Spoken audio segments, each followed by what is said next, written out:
اللہ کا شکر ہے اس پلیٹ فارم سے کتاب و سنت کی آواز بلند ہو رہی ہے الحمدللہ. ہم آپ کے بابوں کو بالکل نہیں مانتے، اس لیے کہ آپ بھی دوسروں کے بابوں کو نہیں مانتے.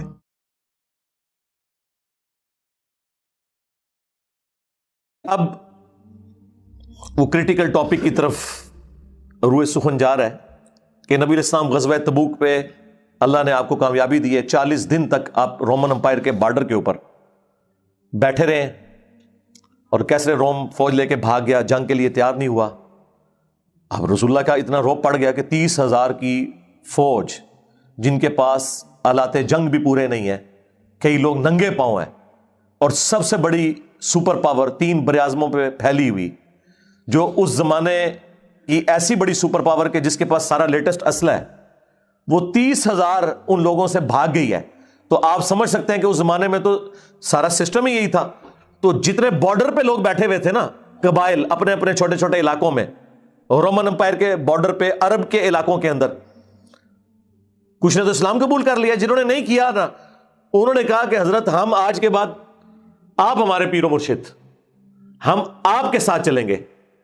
اور جو بزدل تھے انہوں نے کہا کہ ٹھیک ہے، ہم نہ ان کا ساتھ دیں گے نہ آپ کا دیں گے، لیکن یہ ہم آپ کو گارنٹی دیتے ہیں کہ اگر رومن امپائر دوبارہ عرب پہ حملہ کرنے آئی تو ہم نیوٹرل رہیں گے، ہم ان کا ساتھ نہیں دیں گے. پہلے تو وہ ان کے چمچے بنے ہوئے تھے نا، لیکن جب نبی علیہ السلام کا رعب انہوں نے دیکھا، اور نبی علیہ السلام پھر 40 دن تک رہے ہیں بارڈر پہ، سارے عرب قبائل نے آپ کے ساتھ معاہدے کرنا شروع کر دیے کہ ٹھیک ہے جی، ہم یا نیوٹرل رہیں گے یا آپ کا ساتھ دیں گے. اب یہ سب کچھ جب ہو گیا، پیچھے تو تھرتھلی پہ گئی، کیونکہ منافقین میں سے کچھ لوگ تو ساتھ گئے ہوئے تھے جنہوں نے واپسی پہ قاتلانہ حملہ حضور کے اوپر کیا تبوک سے واپسی پہ، اور کچھ پیچھے تھے جنہوں نے مسجد ضرار بنا لی. اردو میں ہم زرار پڑھتے ہیں، عربی میں ضرار، ضاد را الف را، اور ضاد کے نیچے زیر ہے. ضرار نقصان دینے والی، اللہ نے اس کا نام مسجد ضرار رکھا ہے. اور مسجد انہوں نے پیرلل میں مسجد نبوی کے بنائی. اب انہوں نے یہ پلان کیا، پہلے تو بنائی اس لیے تھی کہ چونکہ نبی علیہ السلام تو اپنے ساتھیوں سمیت نعوذ باللہ شہید ہو جائیں گے، سپر پاور سے کون زندہ بچ کے آئے گا، چند ایک بچ کے آئے تو ہم اپنا یہ جو اپنا ہیڈ آفس ہے وہ مسجد ضرار میں شفٹ کریں گے، اور نبی علیہ السلام کی سیٹ پہ آ کے ہم بیٹھ جائیں گے اور اپنے معاملات آگے چلیں گے. یہ بھی ان کی خام خیالی تھی. مولا علی کو حضور چھوڑ کے گئے ہوئے تھے مدینے میں، آپ سوچ سکتے ہیں کہ رسول اللہ واپس نہ آتے اور مولا علی کے ہوتے ہوئے اس دین کا کوئی نقصان کر سکتا تھا؟ Not at all. خیر یہ ان کی ایک خام خیالی تھی.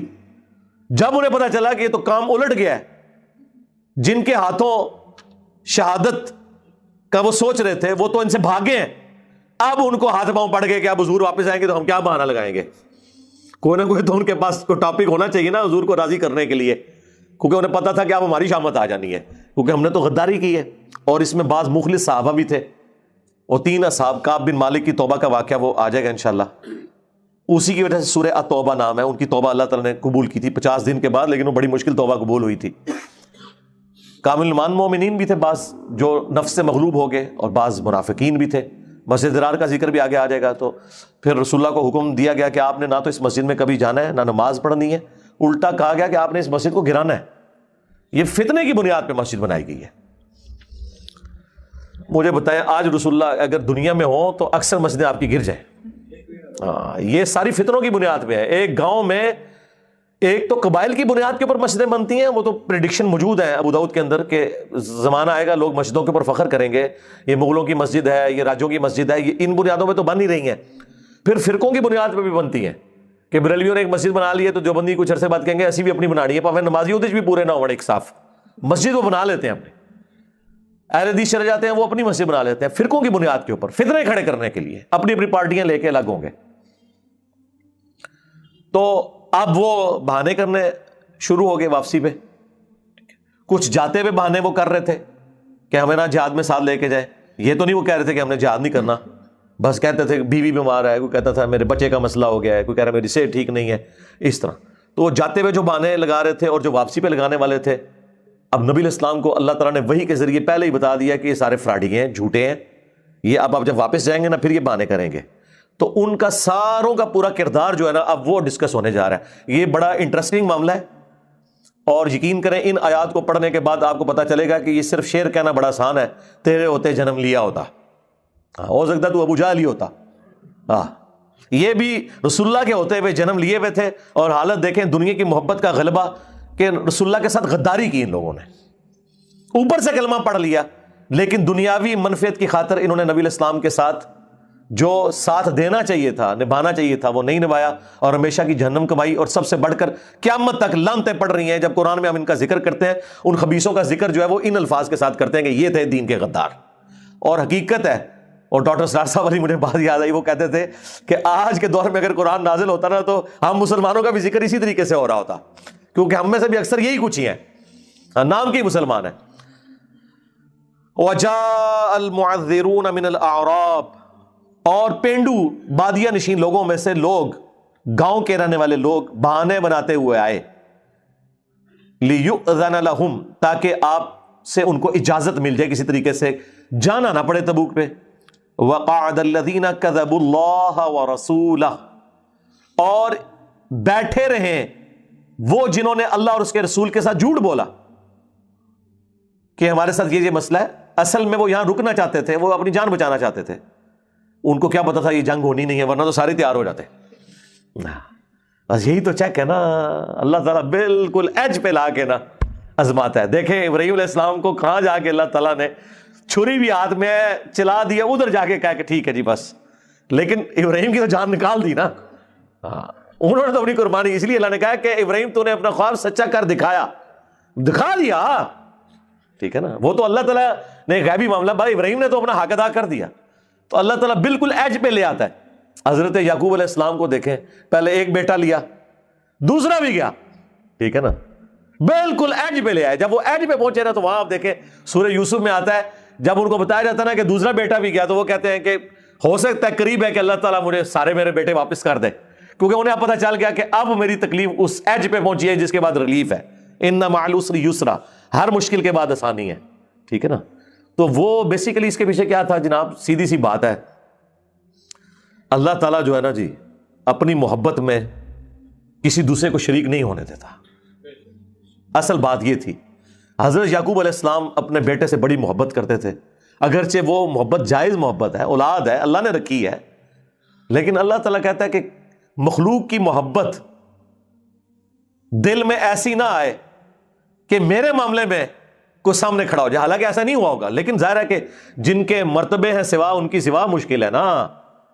تو دیکھیں وہ 40 سال کی تکلیف کاٹی، پھر دوسرا بیٹا جس کی شکل میں وہ یوسف کو دیکھتے تھے، کیونکہ وہ دونوں ایک ماں سے تھے، حضرت یوسف علیہ السلام اور بنیامین، یہ حضرت یعقوب علیہ السلام کی ایک بیوی سے تھے، وہ بھی لے لیا۔ اب وہ جب اس پیک کو تکلیف پہنچی نا کہ اب تو کچھ نہیں رہا، پھر اللہ ہی اللہ ہوتا ہے، یہ ذہن میں رکھیں۔ انسان کے پلے جب کوئی شاید نہ رہ جائے تو اس وقت جب اندر سے تڑپ نکلتی ہے نا، اس لیے ان کی پھر الفاظ ہیں سورہ یوسف میں کہ قریب ہے کہ اللہ تعالیٰ مجھے وہ بیٹے بھی واپس کر دے۔ انہیں پتہ چل گیا کہ اب یہ معاملہ جو ہے نا تکلیف بالکل اینڈ پہ پہنچ گئی، اس کے بعد آسانی ہے، ٹھیک ہے۔ قرآن میں اللہ تعالیٰ نے یہ بھی فرمایا کہ جب کبھی اہل ایمان کے اوپر تکلیف آتی ہے، حتیٰ کہ وقت کا رسول اور ساتھی پکار اٹھتے ہیں کہ کہاں ہے اللہ کی مدد، متا نصر اللہ، تو اللہ تعالیٰ متا پھر اس وقت اللہ تعالیٰ کی مدد آ جاتی ہے، ٹھیک ہے۔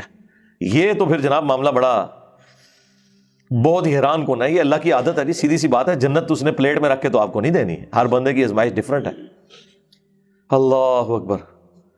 تو وہ اس لیے آتے تھے کہ آپ سے اجازت لیں، وَقَعَدَ الَّذِينَ كَذَبُوا اللَّهَ وَرَسُولَهُ، اور بیٹھے رہے وہ لوگ جنہوں نے جھوٹ بولا اللہ اور اس کے رسول کے ساتھ، سَيُصِيبُ الَّذِينَ كَفَرُوا مِنْهُمْ عَذَابٌ أَلِيمٌ، ان قریب ان میں سے جو لوگ کفر کرنے والے ہیں انہیں اللہ تعالیٰ دردناک عذاب دے گا۔ ان قریب سے مراد کے مرنے والے ہیں، گھنٹی لگ جائے گی، پہنچنے والے ہیں ہمارے پاس، چمڑی اتار دیں گے، دنیا میں تو ڈھیل دیتے ہیں، یا دنیا میں بھی ذلت اور رسوائی مقدر ہو سکتی ہے، لیکن ساتھ ہی ساتھ اللہ تعالیٰ نے فرمایا لَيْسَ عَلَى الضُّعَفَاءِ، کوئی حرج نہیں ہے ان لوگوں پر جو کمزور تھے، یعنی بہت بوڑھے ہو چکے ہیں یا فائنینشلی کمزور ہیں، ان کے پاس مال و متاع نہیں ہے، اتنا لمبا سفر ظاہر ہے پیدل کرنا تو مشکل ہے، گھوڑا نہیں، اونٹ نہیں، ساز و سامان نہیں، تو ان کے اوپر نہیں ہے، لیکن ظاہر ہے کہ وہ بھی آ کے ویسے حضور سے پھر کہتے تھے کہ آپ ہمارے لیے کوئی ارینج کریں، اوپر سے نہیں، اندر سے۔ اور نشانی یہ ہے کہ واپس جب پلٹتے تھے حضور کہتے تھے میرے پاس کچھ بھی نہیں، تو روتے ہوئے وہاں سے اٹھتے تھے، وہ آگے آ رہا ہے ذکر۔ تو ایسے کمزوروں کے اوپر ولا علی المرضى، اور نہ مریضوں کے اوپر کوئی گرفت ہے، ولا علی الذین لا یجدون ما ينفقون حرج، اور نہ ان لوگوں پہ کوئی گرفت ہے اللہ کی کہ جو کوئی مال نہیں پاتے کہ اللہ کی راہ میں خرچ کر کے جہاد میں شامل ہو سکیں، ان پہ کوئی حرج نہیں۔ اذا نصحوا للہ ورسولہ، لیکن شرط یہ ہے کہ وہ اللہ اور اس کے رسول کے ساتھ مخلص ہوں۔ اندر کے اوپر فیصلہ ہوگا کہ اندر سے کیا ہے۔ باہر تو بڑے بڑے لوگ نظر آتے ہیں جناب، وہ ڈاکٹر سراج صاحب فرمایا کرتے تھے کہ قیامت والے دن دنیا میں کئی مذہبی جماعتوں کے امیر جن کے ساتھ لوگوں نے اپنی جنت جوڑی ہوئی تھی ان کی مٹی پلید ہو رہی ہوگی۔ دنیا میں تو لوگ سمجھتے تھے کہ یار اگر کوئی دنیا میں چلتا پھرتا جنتی ہے تو یہ ہے، پتا چلے گا وہ تو اس نے دنیا کمانے کا ذریعہ اس دین کو بنایا ہوا تھا، دین بیچ کے اپنی دنیا کما رہا تھا وہ، تو اینڈ رزلٹ تو یہی نکلنا ہے پھر۔ ما علی المحسنین من سبیل، اور نہ ہی نیکوکاروں کے اوپر کوئی الزام ہے، کوئی راستہ اللہ تعالیٰ ان پہ نہیں ڈھونڈے گا کہ ان کے اوپر کوئی گرفت کرے، ظاہر ہے مجبور تھے اس وجہ سے۔ واللہ غفور الرحیم، اور اللہ تعالیٰ بخشنے والا مہربان ہے۔ اب وہ شعراء فاق آیت آ رہی ہے 92 نمبر سورہ التوبہ کی، جو میں اپنے 20 لیکچرز میں بیان کر چکا ہوں۔ کیا سوز و گداز ہے اس آیت کے اندر، اللہ اکبر۔ وَلَا عَلَى الَّذِينَ إِذَا مَا أَتَوْكَ، اور نہ ان لوگوں کے اوپر کوئی اللہ تعالیٰ الزام دھرتا ہے کہ جو آپ کے پاس اس حال میں آتے ہیں، لِتَحْمِلَهُمْ، کہ آپ انہیں کوئی سواری ایسی دے دیں کہ جو غزوہ تبوک میں آپ کے ساتھ شامل ہو سکیں۔ قُلْتَ لَا أَجِدُ مَا أَحْمِلُكُمْ عَلَيْهِ، تو اے نبی آپ ان سے کہتے ہیں دیکھو میرے پاس تو کوئی ایسی سواری نہیں ہے، میرے پاس اتنا مال نہیں کہ میں تمہیں فائنینشلی سپورٹ کر سکوں کہ تم میرے ساتھ جہاد میں جاؤ۔ آپ ذرا ان لوگوں کی غربت کا حال دیکھیں یار، غریبوں کے بچے نہیں ہوتے ہیں، غریبوں کی بیویاں نہیں ہوتی ہیں، غریبوں کے ماں باپ نہیں ہوتے ہیں، لیکن ایمان کا لیول دیکھیں کہ سواری بھی نہیں ہے سوار ہونے کے لیے، تو پیچھے گھر میں انہوں نے کیا کسی کو دے کے جانا تھا؟ بیوی بچوں کو اللہ کے سارے چھوڑ کے جا رہے ہیں۔ اچھا یہ وہ ساری باتیں ہیں جو سنا کے آپ کو تبلیغی جماعت والے بسترے اٹھا کے تو اپنے بابوں کی کتابیں پڑھانے کے لیے رائیونٹ لے جاتے ہیں نظام دین۔ شرم بھی نہیں آتی؟ ان آیات کا کیا لینا دینا، یا اس طرح کی تکلیف کا کیا لینا دینا تمہارے بزرگوں کی کتابوں کے ساتھ، تمہارے بزرگوں کے نظریات کے ساتھ، تمہارے بزرگوں کی کہانیوں کے ساتھ؟ یار یہ تو کمیٹڈ لوگ تھے، قرآن و سنت پہ عمل کرنے والے تھے۔ تم تو صرف زبانی کہتے ہو کہ اللہ کے احکامات کو نبی کے طریقوں پہ پورا کرنا ہے، تو سرکار پھر اس کا اینڈ رزلٹ یہ ہونا چاہیے کہ اعلان کرنے کے بعد قرآن میں سے درس ہو رہا ہو اور نبی کا طریقہ بخاری مسلم سے نماز کا طریقہ تم لوگوں کو بتا رہے ہو، تو دیکھو کیسے چہرے بگڑتے ہیں، وہ آیتیں یہ پڑھ رہے ہوتے ہیں۔ تو نبی تم ان سے فرماتے ہو میرے پاس کوئی ایسی چیز نہیں ہے کہ میں تمہیں سواری کے لیے دوں اور تم میرے ساتھ جہاد میں شامل ہو جاؤ۔ تولوا واعینہم تفیض من الدمع، تو وہ اس حال میں آپ سے واپس پلٹ رہے ہوتے ہیں کہ ان کی آنکھیں آنسوؤں سے تر ہوتی ہیں۔ یعنی یہ ہے کیفیت بندے کی اسی وقت ہوتی ہے جب اندر سے وہ تیار ہوتا ہے، ورنہ دیکھا ٹھیک ہے میں کام پا چڑھا، حاضری لو آ چڑھی۔ یہاں بھی لوگ کہتے ہیں نا بغیر وضو کے جنازہ پڑھتے کہتے ہیں حاضری لگ گئی، میت پہ چلے جاتے حاضری لگ گئی، اور ماں باپ بچپن سے ٹریننگ یہ کر رہے ہیں پتر مل کے آئیں، خالی جنازہ نہ پڑھ کے آ جائیں، مل کے بھی آئی ہوتے تاکہ انہوں پتہ لگے۔ پھر لوگوں نے بے وضو جنازے پڑھنے ہیں نا، یہ آپ کے جتنے پولیٹیشنز ہیں اکثریت صحافی حضرات بغیر وضو کے پڑھتے ہیں، کیونکہ وہ جنازہ پڑھنے تو گئے نہیں ہوتے، دنیا داری نبھانے گئے ہوتے ہیں، اور اکثر جن کا پڑھ رہے ہوتے ہیں نا وہ اس قابل ہیں کہ ان کا بغیر وضو کے ہی پڑھا جائے، انہوں نے پوری زندگی اللہ کو کوئی سیریس نہیں لیا ہوتا، تو اللہ تعالیٰ ان کو ان دعاؤں سے بھی محروم کر دیتا ہے۔ بھئی انہوں نے کیا کنٹریبیوٹ کیا ہوتا ہے؟ یہی کچھ ہی ہوتا ہے نا۔ اور پھر آپ جب دفنانے کے لیے جائیں تو ہر بندے کا موبائل بول رہا ہوتا ہے، کسی کو کوئی واٹس ایپ کوئی میسج آیا ہوتا ہے وہ سائڈ پہ لگا ہوتا ہے۔ اندازہ کریں، حالانکہ ایک دن پہلے وہی لوگ ان کے ساتھ 3-4 موبائل لے کے پینٹوں میں گھسائے ہوئے اور کوٹ کے اندر گھسائے ہوئے، ان کو پتا ہے کہ ہمارے ساتھ تھے، 2 دن پہلے یہ کر رہے تھے اور 2 دن بعد میں بھی اس قبر میں اتر سکتا ہوں نا، بولے شاہ ایسا مرنا نہ ہی گور پہ کوئی اور۔ ہاں تو عبرت تو حاصل کرنی چاہیے۔ اور پھر جنازوں کے اندر ایک دن میرے والد صاحب ایک جنازے میں گئے اور دیکھیں 2 مہنگے موبائل، میرا خیال ہے وہ پاکستانی $1,00,000 سے اوپر کے تھے، دونوں موبائل جناب انہوں نے اس میں ڈالے ہوئے اپنے کوٹ کے اندر، ٹھیک ہے، گھر واپس آئے تو دونوں ہی نکال لیے کسی نے جنازے میں سے۔ یہ نہیں ہے کہ وہ کسی کوئی پارٹی میں گئے ہوئے ہیں، کہیں گئے ہوئے ہیں۔ آپ اندازہ کریں جب جنازہ پڑھنے والے لوگ اپنے سامنے میت دیکھ رہے ہیں، لیکن نہیں، وہ آپ کو پتا ہے جب وہ میت کا منہ دکھایا جاتا ہے تو بندے پہ بندہ چڑھا ہوتا ہے، اس وقت اگر آپ کے کوٹ میں کوئی چیز رکھی ہوئی ہے تو کوئی نکال کے بھی لے جائے، کیا پتا چلتا ہے؟ یہ حالت ہوتی ہے لوگوں کی۔ تو کوئی فرق نہیں پڑتا جب تک کہ اندر انسان کا ٹھیک نہ ہو۔ جن کا اندر ٹھیک ہے تو وہ اللہ تعالیٰ ہمارا کہ وہ اس حال میں پلٹتے ہیں کہ ان کی آنکھیں آنسوؤں سے تر ہوتی ہیں، حزناً اللہ یجدوا ما ينفقون، اس غم کے سبب کہ وہ کوئی ایسی چیز نہیں پاتے کہ اللہ کی راہ میں خرچ کر سکے۔ یہ سورہ التوبہ کی آیت نمبر 92 اس بات پہ گواہ ہے کہ رسول اللہ کی زندگی میں کبھی ایسا نہیں ہوا کہ آپ اوپر دیکھیں تو سونا، نیچے دیکھیں تو سونا، دائیں دیکھیں تو سونا، بائیں دیکھیں تو سونا۔ ہاں، ورنہ مجھے بتائیں ان سے زیادہ کون حقدار تھا؟ حضور کو یہ معجزہ ہی دے دیا جاتا، بعد میں کہتے او جی وہ حضرت صاحب نے مصلا چکے تھلے سونا ہی سونا، اور وہ ذرا مریدہ کو تھے آ کے سونے دی شکل ہی ہو سکتا ہے سٹور کیتا ہوئے تھلے، نہیں جی کانا سونے دیا۔ اور سرکار پاکستان کے پاس اور دنیا کے درجنوں ممالک کے پاس یہ ٹیکنالوجی نہیں ہے کہ سونے کو کانوں کی شکل میں نکال کے علیحدہ کر سکے، چند ایک کمپنی ہے، ورنہ ہم نے نکال نہ لیا ہوتا بلوچستان کا سونا۔ لوگ سمجھتے ہیں کہ وہ جس طرح سنیارے کی دکان پہ کان ہوتی ہے اس طرح وہ نہ زمین کھوتے نہیں سونا پڑا ہوتا ہے۔ اس سے ان کی جہالت کا اندازہ لگا لیں جی، مسلح جو کہ کانا سونے دیا، اس طرح نہیں کان دے اس پلانٹ ارتھ کوئی نہیں ہوتی ہے۔ کولو ایک سٹوری بنائی ہوئی ہے پھر پرانے بزرگوں کا، وہ جی ایک بزرگ تھے ان کے پاس کوئی ایسا فارمولا تھا کہ وہ سونا بنا لیتے تھے۔ سرکار سونا ایسی دھات ہے جو کسی دھات سے بن نہیں سکتی، یہ تو ایک اسٹیبلش رول ہو چکا ہے۔ سائنس نے دیکھے کتنی مٹی پلید کی ہے، آپ ان حکیموں کے اوپر لانتے بھیجیں جو پتہ نہیں کیا کیا کام کرتے تھے سونا بنانے کے لیے، سونا بن ہی نہیں سکتا۔ وہ سمجھتے ہیں اس طریقے سے کہ دو چار چیزیں جوڑنے سے جنا حلیم بن جاتی ہے نا تو کوئی سونا بھی بن جاتا ہوگا، کوئی دو چار درخت کی جڑی بوٹیاں ڈالیں اور سونا بن جائے گا۔ ان کی جہالت کا لیول آپ دیکھیں، کانا جی سونے دیا تلے، تو سرکار پھر چندے کیوں لیتے ہو؟ بند کرو۔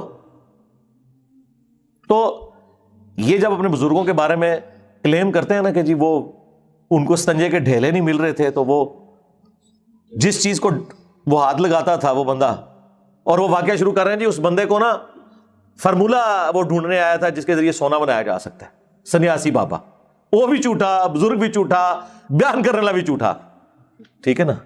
یہ ان لوگوں کی حالت ہے۔